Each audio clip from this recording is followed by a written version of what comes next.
Good morning, everyone. Today at the Port of Los Angeles, we have 10 ships in port, 8 container, 1 tanker, 1 U.S. Navy hospital ship, Mercy. 3 cruise ships are at anchor outside of the port area and 4 drifting. In the month of April, the Port of Los Angeles moved 689,000 TEUs, which was 6% below last year and our all-time April in the 113-year history of the Port of Los Angeles. Also notable is that this is more than a 50% increase than our 450,000 TEU lift in the month of March. Looking downline for the remainder of quarter number 2 in year 2020, we see 28 void sailings, which is a tremendous number, yielding softness in the market through the months of May and June. Retail continues to delay, postpone, and in some cases cancel orders. Fast fashion has struggled with a 50% drop in business overall. Auto and related parts are also down precipitously. Some economists have stated that we may not see better economic activity until the first quarter of year 2021, and therefore a possible uptick in international freight moving inbound through the Port of Los Angeles in quarter 4. We've also seen quite a drop in United States exports to Asia and especially China that were in line to take advantage of the Phase 1 trade deal with China. Recyclables, agricultural products, and heavy-duty machinery all down as well. Across our other lines of business in the first quarter of this year, scrap metal down nearly 50%, steel volume down 70%, petroleum volume down about 6%, cruise passenger down 17%, but in the first quarter alone. And as most of you are aware, the industry itself has said to take a pause for the next 2 months. And fruit imports, mostly those perishables coming northbound from the west coast of Latin America, are up 5% so far. Auto volume is up 46%, but most of that on the back of acquiring new business here at the Port of Los Angeles. The governor earlier this week and over the weekend has talked about a soft reopening of the state of California, and we will see some sectors doing just that, with curbside online pickup delivery to slowly start to open California's economy. Most of the work will be done at the county and municipal level to make sure that on-the-ground health services information is taken into account as we look at this. The cargo volume in general at the Port of Los Angeles is still moving at about 80% of normal for this time of year.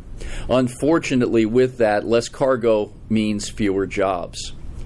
And Longshore labor shifts at the Port of Los Angeles are down at this juncture by 19% compared to last year at this time, and 21% compared to the 3-year run rate of shift work that we have here at the Port of Los Angeles.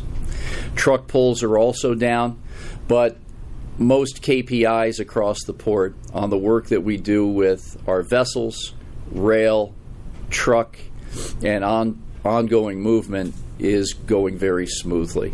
And I must credit the work of the Los Angeles Marine Terminal operators and all involved in the supply chain for this great effort as we try to work through this crisis.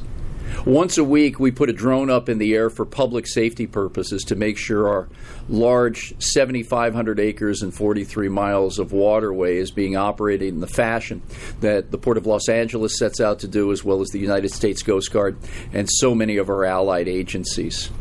As you can see, looking at our terminal tarmacs across the board, plenty of space as our country reopens its economy in the coming months to be able to draw more cargo and distribute with speed to the interior of the United States. The work in all these areas and the connectors continues to be monitored by the Port of Los Angeles, its Port Police Department, and its logistics experts to ensure this ongoing fluidity remains case every day. The outlook for the remainder of 2020, as I mentioned, will be relatively soft. To put all of this in perspective, we had an elongated Lunar New Year with the respective dip in cargo volume afterwards. We have missed spring fashion season, so our fast fashion customers, as noticed by J. Crew earlier this week and some other retailers who have seen a precipitous drop in volume, are struggling. Next, we are on the cusp of looking at what the cycle time will be for back to school, and we are coming up on that pretty quickly, but also having an understanding of where the school year may be, not only here in California, but the schedule for the school year across the United States will also drive some of this container work as well. Crop season is just beginning in the Midwest and Upper Midwest, the Red River Valley, and that will be very important. As noticed, a bumper crop of soybeans this year from Brazil, pushing cargo back to China and other Asia locations, may have an impact on this particular agricultural product and others going down line. So we'll continue to watch all these market signals and the indicators, but again, cargo flow is about 80% of normal. Shift work for our Longshore units, our truck drivers and their actual pulls are also averaging about 80%. We're watching very closely on the warehousing side, where we have approximately 1% vacancy in our more than 1.8 billion square feet of warehousing throughout the Southland, from the harbor through the Inland Empire, Moreno Valley, etc. Logistics Victory Los Angeles is now in its second month of operation, and one of its key milestones was attained with an announcement last week of a contract between the Honeywell Corporation and the City of Los Angeles for 24 million N95 NIOSH certified face masks.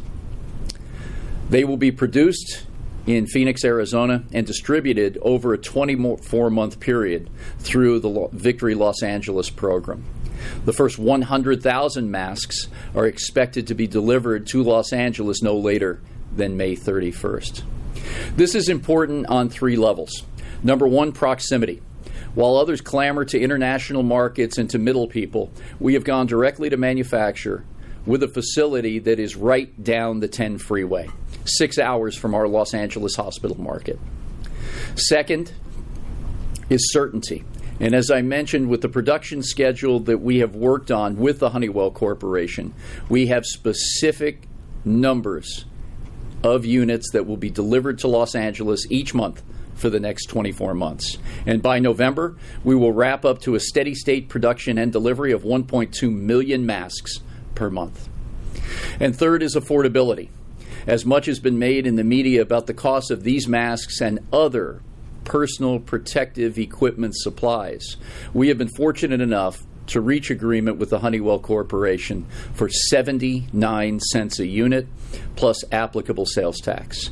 Now, that cost to the penny will be passed directly on to our hospitals and frontline medical workers. There will be no markup. There will be no margin on this product. And we will use the great port of Los Angeles, LAX airport, and our vast domestic distribution capabilities to speed this cargo through directly to our frontline medical workers. LoVLA also continues to work in other areas of PPE requirements, and we are still in great need of those nitrile exam gloves, face shields, isolation gowns, preferably level 2, IV drips, and so many other products. So if you have information on supply, or if you are a supplier, and if you need products at your hospital or healthcare facility, please visit us at lovela.org. That's LOVLA.org. Very soon, we will be publishing those demand signals as well as the thoroughly vetted supply opportunities from vendors, in addition to what we are creating as the Los Angeles stockpile of PPE supplies. And with that, Philip, I'll turn it over to you for the Q&A portion of this discussion. Thank you, Gene. The first question comes from Costas Paris at the Wall Street Journal. Is the port changing any operations to adapt to lower volumes, any terminals temporarily closing or such? Hi, Costas. No, we are not closing any terminals. What we're looking at specifically is how we adapt to this changing supply chain. We've been hit with two punches. Number one was the ill-advised tariff policy coming out of Washington, and two is this prolonged pandemic that has economic implications of which we haven't seen since the Great Depression. We've long said that here at the Port of Los Angeles, we will need to reinvent ourselves. Because of the trade policy, it is my estimation, we will lose about 15% of our imports over time as they migrate to other origin locations that may have quicker paths westbound through the Suez Canal. But at the same time, it may give us an opportunity to reduce our cost to serve by being better balanced, eliminate some empty repositioning requirements in the Trans-Pacific, and have better round-trip asset utilization for our service providers. So that work stands in front of us and part of the competitiveness group that I have put together across the West Coast and with our various stakeholder groups, including labor. Terminals may close gates from time to time based on volume, and again, at 80% of our normal traffic, we have to match up with what our cargo owners need and how our terminal operators will be accepting and distributing cargo as it comes through their gates. But rest assured, the Port of Los Angeles is open and all terminals are in operation. Thank you. So just a reminder to the media participants, feel free to put your questions in either in the Q&A or raise your hand. It looks like several of you are using the Q&A, and I can just read these questions. The next question is from Stas Margaronis, American Journal of Transportation. In April, the 19,200 TEU MSC Anna docked at Long Beach and Oakland, making it one of the largest vessels to call at North American ports. If the trade downturn continues into 2021, do you see ocean carriers consolidating their services onto these mega container ships, 18,000 TEU and larger, to reduce costs and sailings? That really is up to the individual liner companies and their consortia, but obviously supply and demand will drive the waterborne architecture of our vessel services coming to and from Los Angeles, making sure that we have good utilization on these ships, so on a per sailing basis, the companies can maintain positive cash flow is of paramount importance to this industry. So we'll continue to monitor the demand signals of our industry, both inbound and outbound, and help match that with the needs of our liner shipping companies. I can tell you from all the conversations we have in video meetings and have had over the past 2 weeks with the most senior level folks in this industry, across the board, CEO contacts directly have stated that they are watching the supply-demand curve very closely, and that will determine how they set the schedules for the vessels. What types of vessels? The workhorse vessels, we've said for a long time, will be those types that can maintain a fixed weekly departure out of Asia. That is very important to this industry, and the speed by which we can work the cargo here and get that ship back out towards its Asia return is of great importance to the liner companies, while keeping health and safety of our labor force at the top of mind always. The next question is from Eric Watkins at Lloyd's List. The port's container throughput has been hit in several ways. Supply and demand have been out of sync and are far from being balanced. What really is the key to getting supply and demand back in balance? What are your projections about the time frame for that to happen?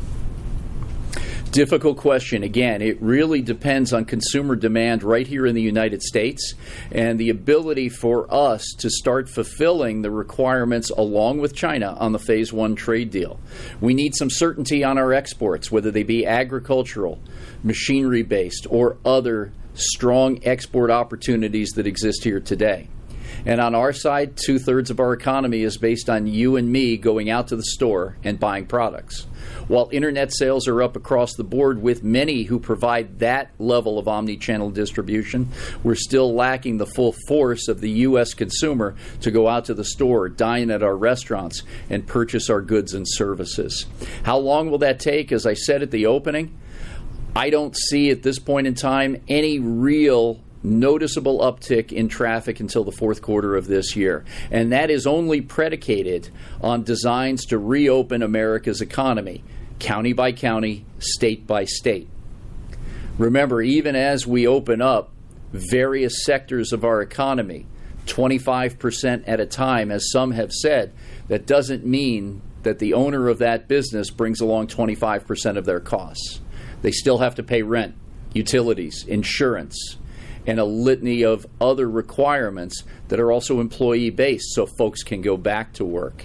So this is really, at this juncture, a roll of the dice to see exactly where we are. But we do have an added advantage with the Port Optimizer of being able to see booking information across the industry and have the opportunity to aggregate it.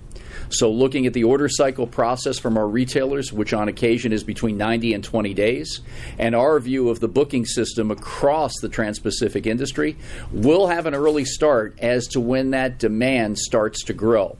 And we'll have the unique opportunity to position our talent and our assets, those of our service providers, more quickly than anyone else. The next question comes from Matt Leonard at Supply Chain Dive. Can you comment on the current state of the empty container balance?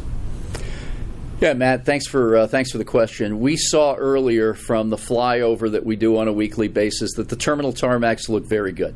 They're fluid. There are plenty of space on the ground to handle more cargo.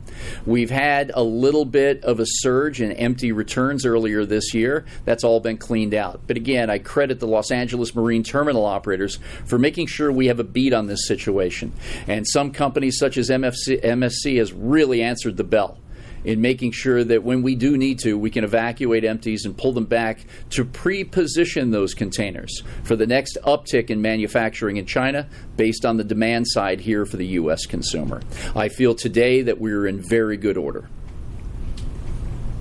Just a reminder that, again, you can use the Q&A to type in your questions or raise your hand. The next question is from Eric Martin from Bloomberg News. If cargo flow is at 80% of normal, the reverse inference would be that it's down 20% from normal. Is that correct? Yes, absolutely. And with the numbers that we've put out just this morning, Eric, the month of April saw nearly 689,000 TEUs, which was 6.5% down compared to April of 2019, which was also the greatest volume of cargo we've seen in the month of April in our 113-year history. Based on the first quarter of this year, the volume at the Port of Los Angeles was down 18.5%, and now if we add in the April stats, we're down about 15.5%. On any given day, looking at the traffic moving through the Port of Los Angeles, we're doing about 80% of normal volume for this time of year. Next question is from Margaret Carrero at KNX. Do you have concerns about an even deeper loss of longshore jobs at the port moving forward? Hiya, Margaret. And yes, always. The longshore workforce is the heartbeat of this port complex. And with less cargo, it does mean fewer jobs. So trying to keep these volumes elevated, this port fluid, so we can continue to move critical goods to our frontline medical workers, those in the construction industry, and others who are trying to keep this economy moving until we open the state and the country back up is absolutely job number one. So we're watching this every day. And again, it is our longshore men and women, the marine clerks, the 4 people, as well as our truck drivers, our electricians, our plumbers, so many folks who continue to go to work as a critical workforce every day to keep this great asset of our nation open for business. I appreciate the question, Margaret. Thank you. On the topic of longshore work, a question from Chris Uncarlo. I'm not sure of Chris's affiliation. With 19% fewer shifts, what sort of relief is available for longshore workers? Anything specific from the port or union, or is it state unemployment? Thanks for the question, Chris, and this is very thoughtful. Please remember that every job that is not filled today impacts our families, our children, our ability to put food on the table, and the work that must be done for savings for further education of our kids. We take this area very seriously. But for registered longshore workers, and this is part of the great ILWU, if there is not enough work on the terminals today, an individual terminal may hire as they need for the volume that's coming through. And if a registered person is not on the job, they will go straight back to the hiring hall to look for another job opportunity at this port complex between Los Angeles and Long Beach. Much has been reported in the media recently that there have been layoffs at this Port of Los Angeles. And again, for registered workers, they have the great ability through their collective bargaining agreement to go back to the hiring hall and seek other work within the port complex. Again, we want more cargo. We want everybody out for work. The casuals are also very important to us. Apprentices in other industries. These folks may not have steady work in their regular or day jobs, and they're coming out in record numbers to be able to apply to fill job opportunities at the port, and we need to keep pushing for more cargo to get those men and women out on the job as well. But these are not layoffs for registered workers, and they are not pushed to the unemployment line. Thanks, Chris.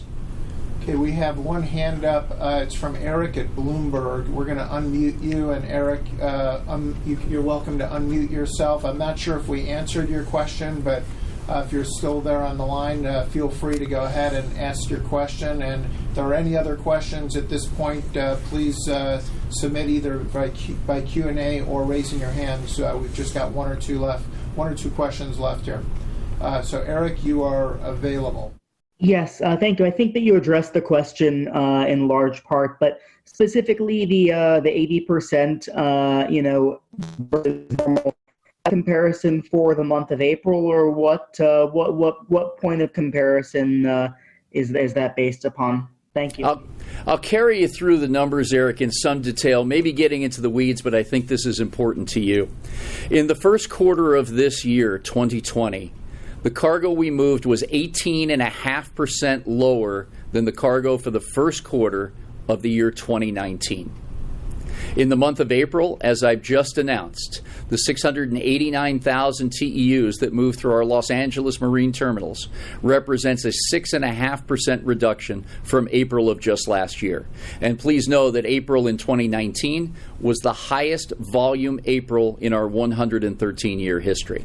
If we cobble all those numbers together right now, our actual performance is down 15.5% for the first 4 months of 2020 compared to 2019. My general statement of looking across this harbor every morning and evening during drive time for me is that we're moving about 80% of the normal cargo for this time of year. I report to you after the fact our numbers as we have them come in to the media.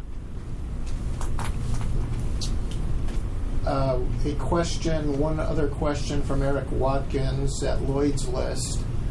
With respect to a blank sailings, what exactly would the port lose with a blank or empty sailing? There's been estimates of about 300,000 per blank sailing. Is that figure accurate? Yeah, it really depends, Eric, but I'll give you some stats that are quite staggering. First off, on your question specifically per sailing, revenue impact to the Port of Los Angeles, based on our average TEU exchange of approximately 10,000 units per vessel call, and our price of about $40 per TEU, every missed sailing, void or canceled, is about $400,000 in lost revenue to the Port of Los Angeles. But the story is much greater than that. As you have read, so many folks now are seeing the impacts, whether it be on quarterly earnings announcements, their decisions on personnel, what we see of the knock-on effects across the industry. I happen to be an expatriate living in China during the SARS epidemic, so I know firsthand what it is like to live through a viral episode such as what we are right now, but this may be 10 to 15 times greater than what I witnessed back in 2002 and 3. The number of folks who have fallen ill, those who have perished, the closure of business, the closure of the United States economy throughout its 50 states in this union is something we have never witnessed before in our lifetimes. The levels of unemployment, the creation of funding from the United States Treasury, the federal government, all the way down to the taxpayer is of epic level. The cost or price tag for SARS was estimated by economists at $40 billion US during that time. This will be 10 to 15 times greater across the supply chain and its parallel businesses. We must all rally. We are prepared here at the Port of Los Angeles to help reopen our economy. One reason I am so proud that we continue to move about 80% of the cargo that we normally would at this point in time is that we've got this machine revved. And as cargo continues to increase, when the economy opens and we get those demand signals, we will be ready to help this country recover.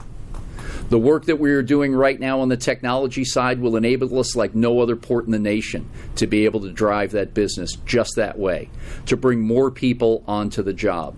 And please know that while cargo volume is soft by our standards here at the nation's largest port, we continue with infrastructure projects. As I've announced previously, we have more than $367 million worth of infrastructure projects that are continuing. They employ more than 3,000 construction workers.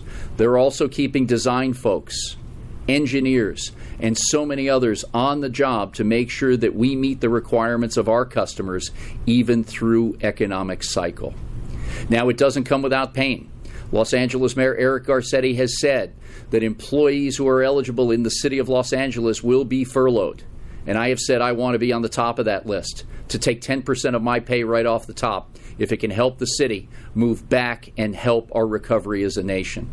So there is much more than just what one ship call does here at the Port of Los Angeles, although very important to the top line of what we're doing. But there are all these other effects that we have seen and have been recounted that are so meaningful right now and are allowing us in our daily meetings every morning at 0900 via Zoom with my leadership team to make sure we are ready every step of the way. A follow-up question from Matt Leonard at Supply Chain Dive. There have been some news about intermodal volumes struggling. What are you seeing with shippers moving cargo out of the port with intermodal versus trucking freight? Has the pandemic changed the thought process there?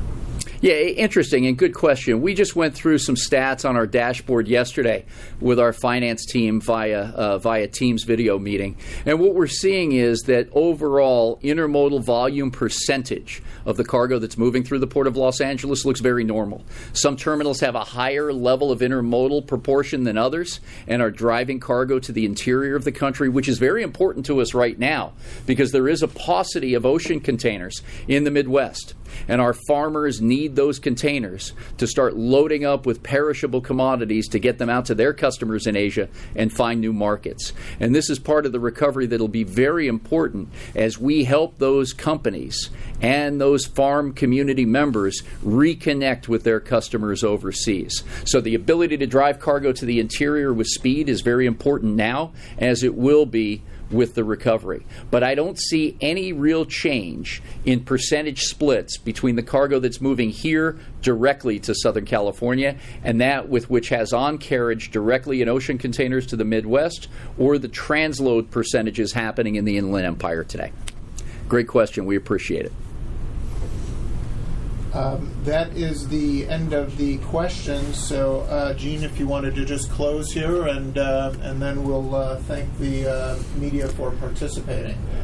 Yeah, this has been a very difficult time for all of us on so many levels. Whether you work here on the docks, are associated with the supply chain industry, if you work in the retail community, on our farms, in our factories. But the work that the city and this Port of Los Angeles are doing are all trying to keep the economy moving as best we can from our small patch. And I must explain to you that the work that we're doing in the IT segment and creating these software platforms that not only build off the nation's only port community system with the General Electric Wabtec Port Optimizer, we have now developed the Medical Optimizer. And this has all been driven by Logistics Victory Los Angeles and the mayor of LA appointing me as the city's chief logistics officer, with the primary goal of driving these much needed healthcare supplies and protective equipment to our frontline medical workers at our hospitals. That is job number one today. We're so proud to see all the volunteers in the Harbor Department and downtown City Hall contributing to this monumental effort. We've made a great purchase so far in working directly with the manufacturer of products that our hospitals need. Our idea is to build a stockpile that these hospitals can draw from. We won't be the answer to everyone's inventory requirements, but hopefully, as times are difficult, we can help.